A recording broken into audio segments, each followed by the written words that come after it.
Respati, Adria, Devina, Intan, dan lain. Selamat siang para pendengar.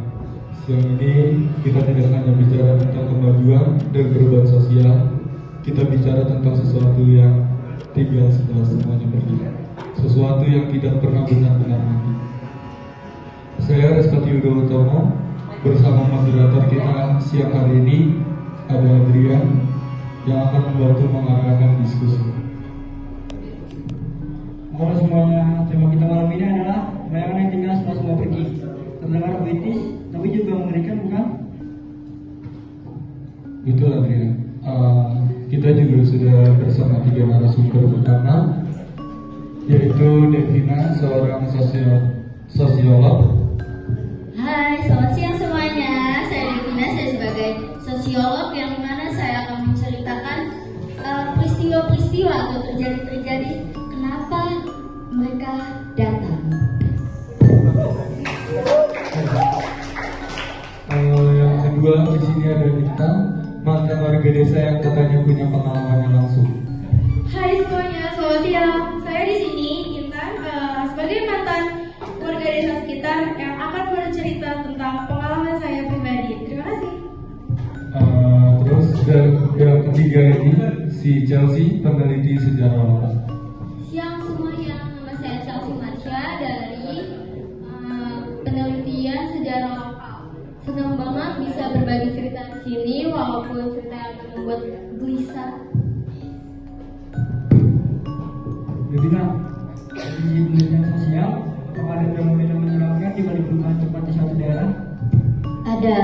Nah, pada saat itu misalnya di sebuah desa yang tadinya ramai dengan pertanian atau semisal ramai dengan warga-warga yang memang damai, tentram, tapi suatu ketika ada pemerintah yang ingin memaksa desa itu buat dibikin jalan tol. Jadi banyak rumah-rumah yang kosong.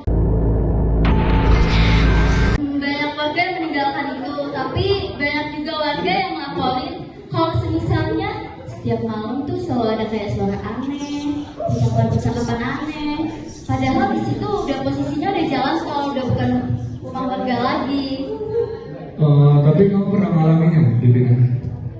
Pernah, karena pada saat itu saya pergi ke teman sebuah desa, cuman posisinya itu saya nggak di desa yang sepinya itu, cuman saya ada di desa sebelahnya yang dimana desa yang sebelahnya itu yang sepi, dan saya ada posisinya di desa B.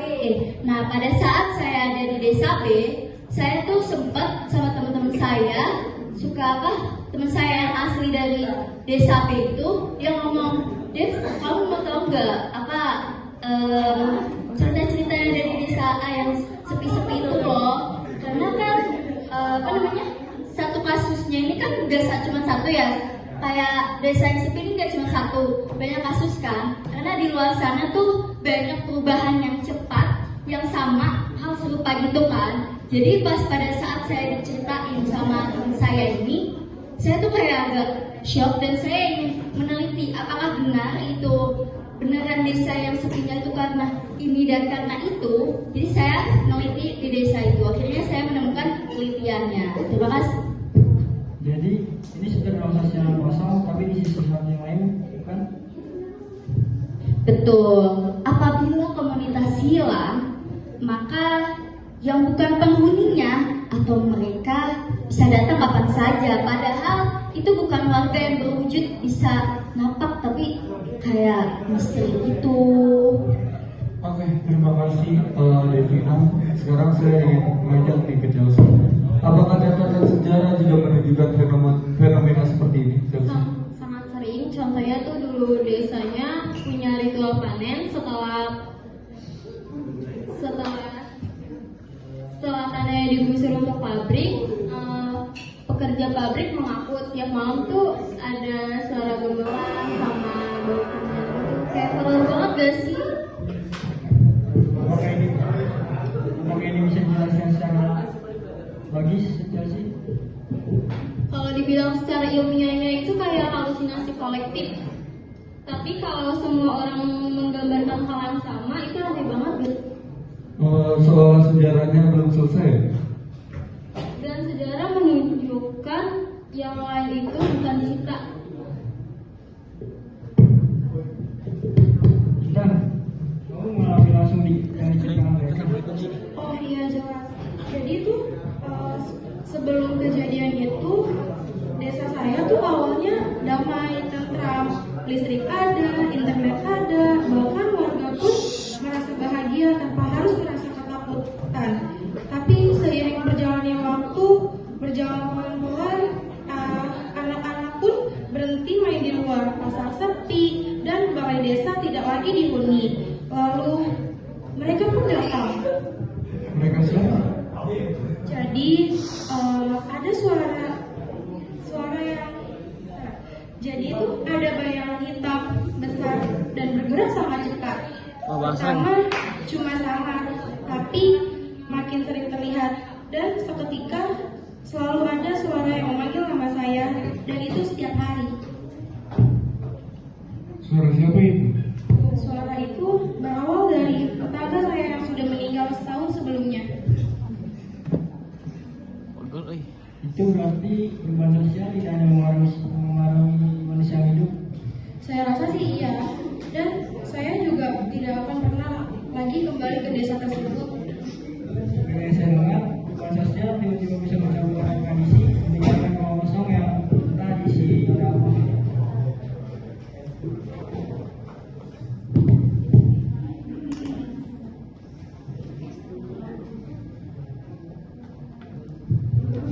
Nah, tadi kan saya sempat bilang ya, jika komunitas hilang, maka hal-hal gaib itu bakalan datang kan kalian.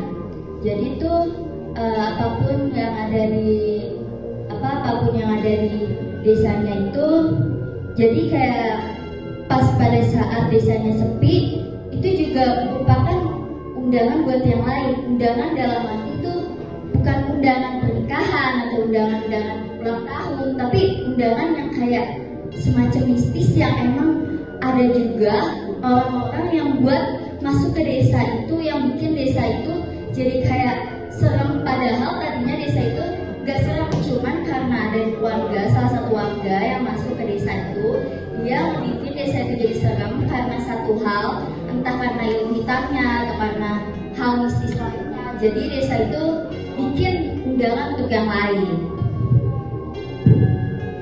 Dan sejarah itu juga menunjukkan yang lain itu bukan kita. Padahal yang pergi bukan satu-satunya yang berubah, yang tertinggal pun itu ikut berubah.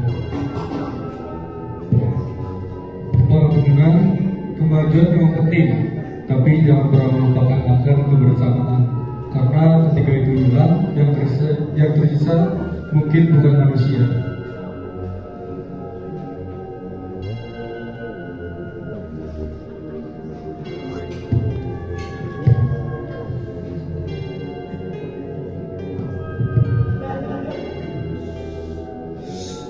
Jumpa. Soal ini kita ada kesimpulan dari podcast ini.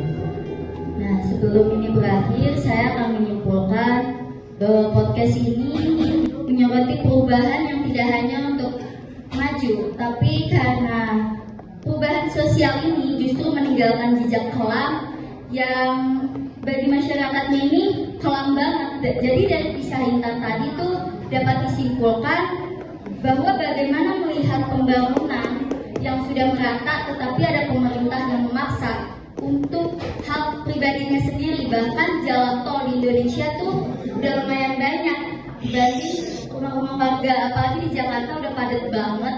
Terus apa-apa dibikin jalan tol digusur, terus Jakarta dibuat rumah rusun tinggi-tingginya. Karena kalau rumah rusun dibikin tinggi, itu juga bisa masuk ke pemanasan global kan. Nah, terus Chelsea juga sempat ngomong bahwa perubahan sosial bukan hanya tentang karena Chelsea sempat bilang bahwa sejarah juga meninggalkan ruang kosong, yang dalam arti ruang kosongnya itu ya kalian tahu lah, mistis, baik secara fisik ataupun budaya. Nah, kemudian diisi dengan mitos-mitos, terus diisi dengan memori-memori, dan juga rasa takut yang ada pada masyarakat itu sendiri. Akhirnya podcast ini menyatakan bahwa perubahan sosial tidak pernah netral, karena di satu sisi perubahan sosial bisa menjadi harapan. Dan satu sisi lain, perubahan sosial bisa meninggalkan sejarahnya itu melahirkan kehilangan trauma, rasa takut, dan juga rasa kehilangan identitas di masyarakat itu sendiri. Bahkan mistisnya itu bisa menempel pada kehidupan masyarakat itu sendiri. Terima kasih. Oke, terima kasih Devina sudah mendeskripsikan semuanya.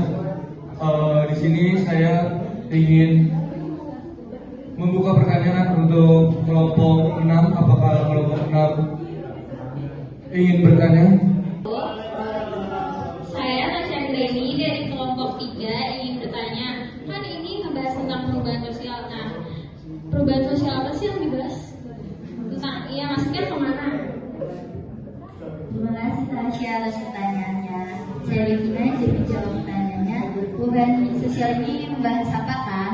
Jadi itu tadi kan saya sempat bilang perubahan sosial tidak hanya untuk tujuan maju kan, modernisasi, bahkan bisa menghilangkan rasa-rasa yang lain kan.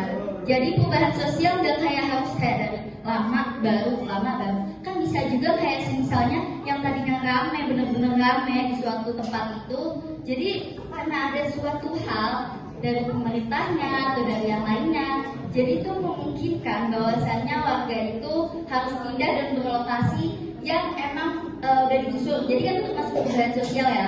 Jadi nggak harus kalau perubahan sosialnya ini kayak dulu kita lebih sering pakai uang cash, sekarang kayak cuma pakai kris gitu kan. Perubahan sosial nggak harus modernisasi kok. Terima kasih Tasya.